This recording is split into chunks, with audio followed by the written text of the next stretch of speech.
అలాగే రేపు ప్రమాణ స్వీకారం రోజున క్యాబినెట్ మినిస్టర్స్ కూడా ప్రమాణం చేయనున్నారు.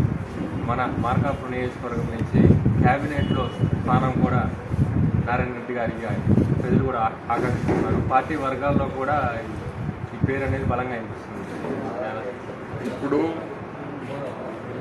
మన రాష్ట్రంలో 175 సీట్లలో అలయన్స్ ప్రభుత్వం ఏర్పడతా ఉంది. మొత్తం 164 సీట్లు అలయన్స్లో గెలవడం జరిగింది. అన్ని పార్టీలను సమన్వయం చేసుకుంటూ ఎన్డీఏ గవర్నమెంట్ పైన ఏర్పడబోతూ ఉంది. ఇక్కడ కూడా మా మిత్రపక్షాలైనటువంటి జనసేన వాళ్ళకు కానీ బీజేపీ వాళ్ళకు కానీ వాళ్ళకు కూడా సముచిత స్థానం కల్పించాలంటే తెలుగుదేశం పార్టీ నాయకులు కొన్ని త్యాగాలు చేయాల్సి వస్తుంది. అది మా పార్టీ నాయకుడు అధినేత చంద్రబాబు నాయుడు గారు చాలా అనుభవజ్ఞుడు, సీనియరు. ఆయన నిర్ణయమే మా పార్టీ ప్రతి కార్యకర్త శిరసన వహిస్తాడు.